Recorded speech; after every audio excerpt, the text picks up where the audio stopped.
ನಮಸ್ಕಾರ ವಿದ್ಯಾರ್ಥಿಗಳೇ, ಎಲ್ಲರಿಗೂ ಕರುನಾಡ ಪಾಠಶಾಲೆ ಯೂಟ್ಯೂಬ್ ಚಾನಲ್ಗೆ ಸ್ವಾಗತ. ಆಲ್ರೆಡಿ ಎಲ್ಲರೂ ನೋಡಿರ್ತಾರ ನೀವು ತಮ್ಮನಲ್ಲಿ ಏನು ಈ ಒಂದು ಬೃಹತ್ ಪ್ರತಿಭಟನೆ ನಡೀತಾ ಇದೆ.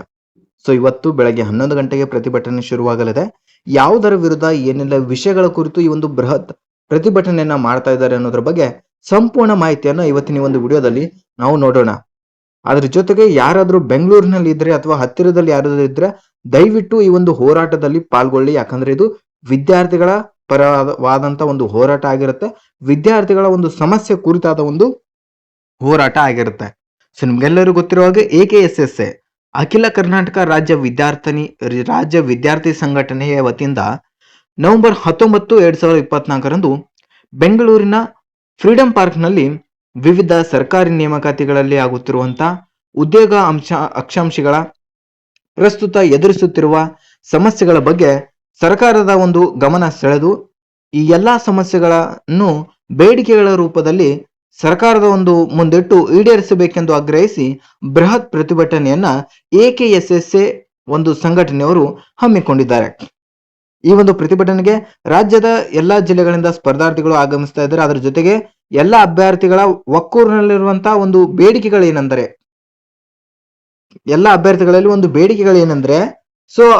ಏನೇನು ಬೇಡಿಕೆಗಳಿದೆ, ಆ ಹೋರಾಟದಲ್ಲಿ ಯಾವ ಯಾವ ವಿಷಯಗಳನ್ನ ಅವರು ಹೋರಾಟ ಮಾಡ್ತಾ ಇದ್ದಾರೆ ಅಂದ್ರೆ ಕರ್ನಾಟಕ ರಾಜ್ಯ ವಿದ್ಯುತ್ ಪ್ರಸರಣ ನಿಗಮ ನಿಯಮಿತ ಏನು KPTCL ಇದೆ, ಮತ್ತೆ ವಿವಿಧ ವಿದ್ಯುತ್ ಸರಬರಾಜು ಕಂಪನಿಗಳು ಜೆಸ್ಕಾಮು, ಬೆಸ್ಕಾಮು, ಚೆಸ್ಕಾಂ ಅಂತಲ್ಲಿದೆ. ಅವುಗಳಲ್ಲಿ 2975 ಕಿರಿಯ ಸ್ಟೇಷನ್ ಪರಿಚಾರಕ ಮತ್ತು ಕಿರಿಯ ಪವರ್ ಮ್ಯಾನ್ ಅಂದ್ರೆ ಲೈನ್ ಮ್ಯಾನ್ ಹುದ್ದೆಗಳಿಗೆ ಅಧಿಸೂಚನೆಯನ್ನು ಹೊರಡಿಸಿ ಅರ್ಜಿ ಸಲ್ಲಿಕೆಗೆ ಅವಕಾಶವನ್ನು ಈಗಾಗಲೇ ಕೊಟ್ಟಿದ್ದಾರೆ. ನಾಳೆನೆ ಅರ್ಜಿ ಸಲ್ಲಿಸೋದಕ್ಕೆ ಕೊನೆ ದಿನ ಇದೆ. ಆದರೆ ಈ ಹುದ್ದೆಗಳಿಗೆ SSLC ಅಂಕಗಳ ಆಧಾರದ ಮೇಲೆ ನೇರ ನೇಮಕಾತಿಯನ್ನ ಮಾಡಿಕೊಳ್ಳಲಾಗ್ತಿದೆ. ಇದೊಂದು ಅನ್ಯಾಯ. ಬಡ ವರ್ಗದ ಉದ್ಯೋಗಾಕಾಂಕ್ಷಿಗಳಿಗೆ ಹೊಟ್ಟೆಯ ಮೇಲೆ ಹೊಡೆಯುವ ನೇಮಕಾತಿ ಪ್ರಕ್ರಿಯೆ ಅಂತ ಹೇಳ್ಬೋದು. ಆದ್ದರಿಂದ SSLC ಅಂಕಗಳ ಆಧಾರದ ನೇಮಕಾತಿ ಪ್ರಕ್ರಿಯೆಯನ್ನು ಸಂಪೂರ್ಣವಾಗಿ ಕೈಬಿಟ್ಟು ಎರಡೂ ಹುದ್ದೆಗಳಿಗೂ ಸ್ಪರ್ಧಾತ್ಮಕ ಪರೀಕ್ಷೆ ಮುಖಾಂತರ ನೇಮಕಾತಿ ಪ್ರಕ್ರಿಯೆ ಕೈಗೊಳ್ಳಬೇಕು. ಯಾಕಂದ್ರೆ ಕರೋನಾದಲ್ಲಿ ಎಷ್ಟೋ ಜನ ಔಟ್ ಆಫ್ ಓರ್ ತೆಗೆದಿರೋರು ಇದ್ದಾರೆ. ಸುಮಾರು 70,000ಕ್ಕೂ ಜನ 98, 99, 100% ಅಲ್ಲಿ ಇದ್ದಾರೆ. 70,000 ಜನ. ಇಲ್ಲಿರೋದು ಬರೀ 2,975 ಪೋಸ್ಟ್. ಇದರಲ್ಲಿ ಅರ್ಥ ಮಾಡ್ಕೊಳ್ಳಿ ಯಾರಿಗೆ ಈ ಒಂದು ಹುದ್ದೆಗಳು ಹೋಗ್ತವೆ ಅನ್ನೋದು. ಇದೇ ಮಾದರಿಯ ಹುದ್ದೆಗಳಿಗೆ ನಮ್ಮ ನೆರೆಹೊರೆಯ ರಾಜ್ಯಗಳಲ್ಲೂ ಕೂಡ ಸ್ಪರ್ಧಾತ್ಮಕ ಪರೀಕ್ಷೆ ಮುಖಾಂತರ ನೇಮಕಾತಿ ಪ್ರಕ್ರಿಯೆ ಕೈಗೊಂಡಿದ್ದಾರೆ. ನಮ್ಮ ಕರ್ನಾಟಕದಲ್ಲಿ ಮಾತ್ರ ಡೈರೆಕ್ಟ್ ರಿಕ್ವೈರ್ಮೆಂಟ್ ಮಾಡ್ತಿದ್ದಾರೆ, ಬಟ್ ಬೇರೆ ಬೇರೆ ರಾಜ್ಯಗಳಲ್ಲಿ ಇವಕ್ಕೆಲ್ಲ ಎಕ್ಸಾಮ್ಸ್ ಅನ್ನ ಮಾಡ್ತಾ ಇದ್ದಾರೆ. ಆ ಒಂದು ಮಾದರಿಯೇ ನಮ್ಮ ರಾಜ್ಯದಲ್ಲೂ ಅನುಸರಿಸಬೇಕನ್ನೋದು ಒಂದು ಅವರ ಬೇಡಿಕೆ ಆಗಿರುತ್ತೆ. ಇದು ಅವರ ಮೊದಲನೇ ಬೇಡಿಕೆ ಆಗಿರುತ್ತೆ. ಯಾರ್ದಂದ್ರೆ AKSSA ಸಂಘಟನೆ ಅಲ್ಲದೆ ಹಲವಾರು ವಿದ್ಯಾರ್ಥಿಗಳು, ಕೆಲವೊಂದು ಕೋಚಿಂಗ್ ಸೆಂಟರ್ಗಳು ಸೇರಿ ಈ ಒಂದು ಪ್ರತಿಭಟನೆಯನ್ನ ಇವತ್ತು ಫ್ರೀಡಂ ಪಾರ್ಕ್ ನಲ್ಲಿ ಮಾಡ್ತಾ ಇದ್ದಾರೆ. ಇನ್ನು ಎರಡನೇ ಬೇಡಿಕೆ ಅಂದ್ರೆ ವಿಶೇಷವಾಗಿ ಇದು ಮೊನ್ನೆ ಆಗಿರುವಂತದ್ದು 17 ನವೆಂಬರ್ 2024 ಹೈದರಾಬಾದ್ ಕರ್ನಾಟಕ ವೃಂದ ಅಥವಾ ಕಲ್ಯಾಣ ಕರ್ನಾಟಕ ವೃಂದದ ಪಂಚಾಯತ್ ಅಭಿವೃದ್ಧಿ ಅಧಿಕಾರಿಗಳ ಅಂದ್ರೆ BDO ಏನೋ 97 ಪೋಸ್ಟ್ ಇತ್ತು. ಈ ಒಂದು ಹುದ್ದೆಗಳಿಗೆ ಕರ್ನಾಟಕ ಲೋಕಸೇವಾ ಆಯೋಗವು ಸ್ಪರ್ಧಾತ್ಮಕ ಪರೀಕ್ಷೆಯನ್ನು ನಡೆಸಿದೆ. KPSC ಎಕ್ಸಾಮ್ ಕಂಡಕ್ಟ್ ಮಾಡಿದೆ. ಆದರೆ ಈ ಒಂದು ಪರೀಕ್ಷೆಯಲ್ಲಿ ರಾಯಚೂರು ಜಿಲ್ಲೆಯ ಸಿಂಧನೂರು ನಗರದ ಸರ್ಕಾರಿ ಮಹಾವಿದ್ಯಾಲಯ ಪರೀಕ್ಷಾ ಕೇಂದ್ರದಲ್ಲಿ ಪ್ರಶ್ನೆ ಪತ್ರಿಕೆ ಸೋರಿಕೆಯಾಗಿದೆ. ಪ್ರಶ್ನೆ ಪತ್ರಿಕೆಯನ್ನು ಅಭ್ಯರ್ಥಿಗಳಿಗೆ ವಿತರಿಸುವಲ್ಲಿ ವಿಳಂಬ ಆಗಿದೆ ಹಾಗೂ ಪ್ರಶ್ನೆ ಪತ್ರಿಕೆ ಮುಚ್ಚಿದ ಲಕೋಟೆಯನ್ನು ಅವಧಿಗೂ ಮುನ್ನೆವೂ ತೆರೆದಿರುವಂತಹ ಗಂಭೀರ ಕರ್ತವ್ಯ ಲೋಪ ಕಂಡು ಬಂದಿದೆ. ಆದ್ದರಿಂದ ಯಾವುದೇ ಕುಂಟು ನೆಪಗಳನ್ನು ಹೇಳದೆ ಮರು ಪರೀಕ್ಷೆ ಕಡ್ಡಾಯವಾಗಿ ನಡೆಸಬೇಕೆನ್ನುವುದು ಅವರ ಒಂದು ಎರಡನೇ ಬೇಡಿಕೆ ಆಗಿರುತ್ತದೆ. ಸುಮಾರು ಒಂದು ಬ್ಲಾಕ್ ನಲ್ಲಿ 24 ಜನ ಇರ್ತಾರೆ, ಬಟ್ ಅಲ್ಲಿ ಬಂದಿರುವಂತಹ ಕ್ವಶನ್ ಪೇಪರ್ಗಳು 12 ಆಗಿರುತ್ತವೆ. ಕೆಲವೊಂದು ಸೀಲ್ಗಳು ಓಪನ್ ಆಗಿರ್ತವೆ. ಇನ್ನು ಕೆಲವರಿಗೆ ಕ್ವಶನ್ ಪೇಪರ್ಗಳು ಸಿಕ್ಕಿರೋದಿಲ್ಲ. ಆದ್ದರಿಂದ ವಿದ್ಯಾರ್ಥಿಗಳು ರೊಚ್ಚಿಗೆದ್ದು ಆ ಒಂದು ಹೋರಾಟವನ್ನ ಮಾಡಿರ್ತಾರೆ. ಈ ಒಂದು ಪರೀಕ್ಷೆ ಅಕ್ರಮ ಆಗಿದೆ, ಇಲ್ಲಿ ಪ್ರಶ್ನೆ ಪತ್ರಿಕೆ ಸೋರಿಕೆ ಆಗಿದೆ, ಇದನ್ನ ಮರಿ ಪರೀಕ್ಷೆ ಮಾಡ್ಬೇಕೆನ್ನುವುದು ಅವರ ಒಂದು ಎರಡನೇ ಬೇಡಿಕೆ ಆಗಿರುತ್ತೆ.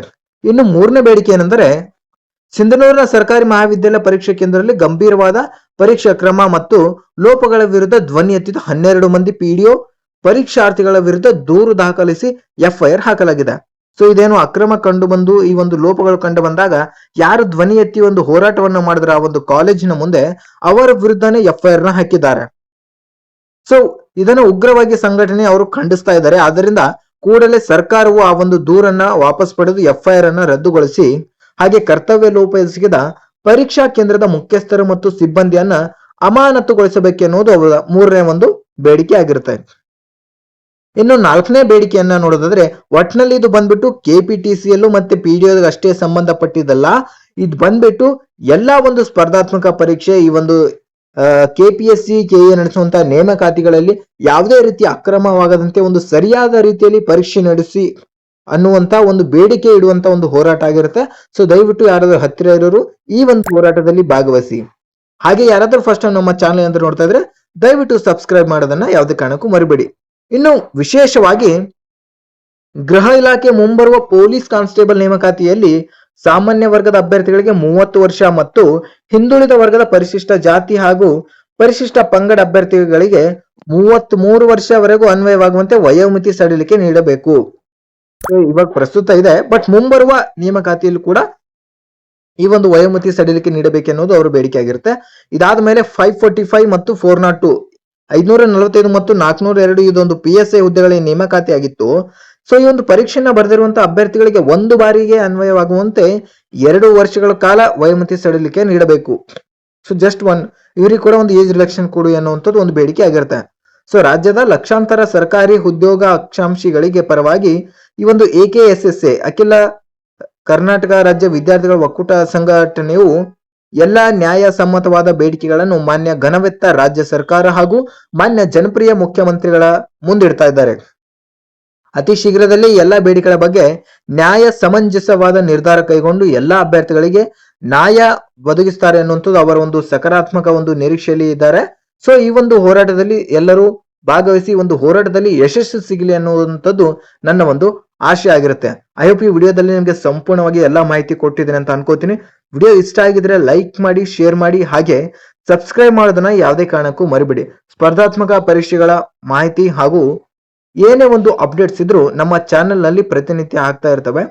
ಹಾಗೆ ನಮ್ಮ ಟೆಲಿಗ್ರಾಮ್ ಚಾನೆಲ್ ಕೂಡ ಇದರೊಂದು ಅಪ್ಡೇಟ್ ನ ಕೊಡ್ತಾ ಇರ್ತೇವೆ. ಸೊ ಡಿಸ್ಕ್ರಿಪ್ಷನ್ ನಲ್ಲಿ ನಮ್ಮ ಟೆಲಿಗ್ರಾಮ್ ಚಾನೆಲ್ ಒಂದು ಲಿಂಕ್ ಇದೆ, ಅಲ್ಲಿಂದ ನೀವೊಂದು ಈ ಒಂದು ನಮ್ಮ ಟೆಲಿಗ್ರಾಮ್ ಗ್ರೂಪ್ಗೆ ಜಾಯಿನ್ ಆಗ್ಬೋದು.